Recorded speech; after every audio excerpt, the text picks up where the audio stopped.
Not because of the noise or the parties, but because something about it feels off.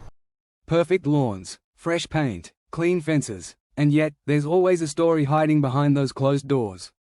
In Maplewood Heights, that story belonged to Evelyn Carter. And what happened to her changed everything. Maplewood Heights was a quiet place. Gated streets, trimmed hedges, and a homeowners association that treated every rule like gospel. If your grass grew 1 inch too tall, you'd get a notice. If you parked facing the wrong way, you'd get a fine. That's how controlled it was. Evelyn Carter lived at number 14. 36 years old, 2 kids, husband always traveling for work. The kind of woman who remembered birthdays, baked cookies for the block, and smiled even when people didn't smile back. Then one morning, she went out for her usual jog. She waved to her neighbor, Mark Dempsey, the HOA president, and disappeared. Her car stayed in the driveway. Her phone sat charging on the counter.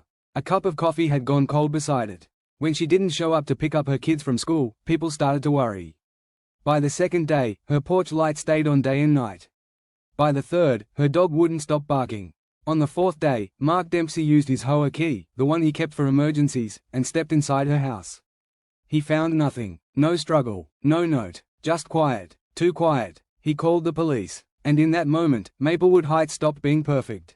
Neighbors started remembering details. A car driving late at night. A strange figure near her fence. A light flickering in her kitchen at 3 a.m. Everyone had a story now. But none of them knew the truth. And the only person who'd seen her last, Mark, suddenly had more eyes on him than he could handle. That night, blue and red lights painted over white fences, and people who had never spoken before stood side by side on their lawns. Because in Maplewood Heights, people didn't just disappear. Until Evelyn Carter did. When the detectives arrived, the whole street turned into a stage. Everyone wanted to look helpful, but no one wanted to look guilty. They asked the questions you'd expect. Who saw her last? Any arguments? Any strange visitors? The answers were polite and empty. People said she waved that morning. They said her marriage seemed fine. They said, she was such a nice woman. The kind of phrases people say when they don't really know someone at all. Then they questioned her husband, Daniel. He claimed he was in Atlanta for work. But his phone's GPS told another story. He was in town. 10 miles from home. When detectives asked why, he said he needed some space.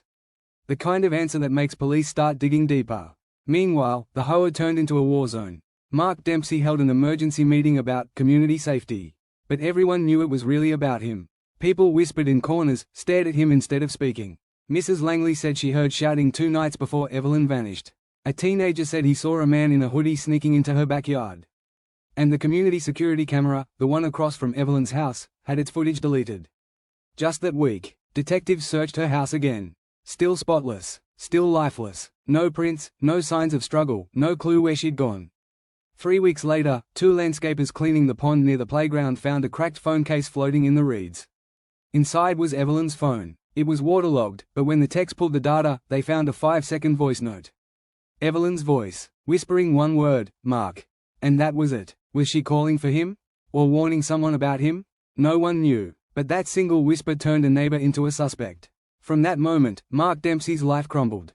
He stopped showing up to meetings. Stopped jogging. Stopped waving. His once perfect lawn grew wild. His wife pulled the curtains tight.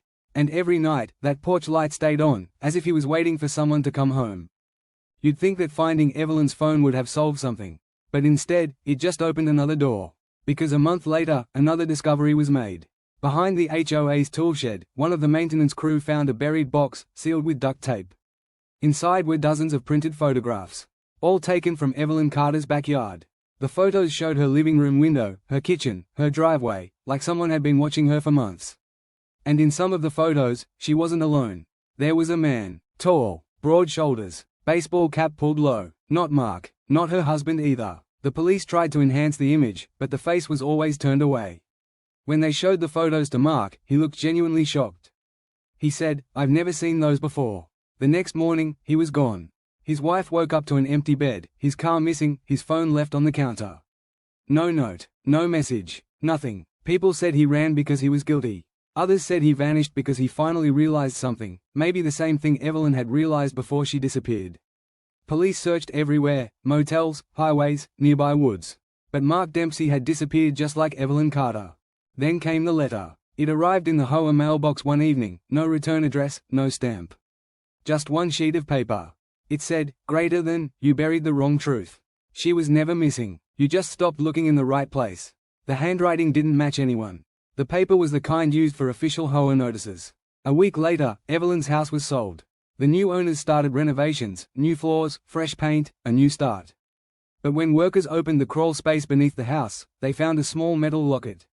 Inside was a photo of Evelyn and Mark, smiling, standing together in front of the same pond where her phone was found. The police reopened the case. But no new evidence ever surfaced. Some said they'd been having an affair.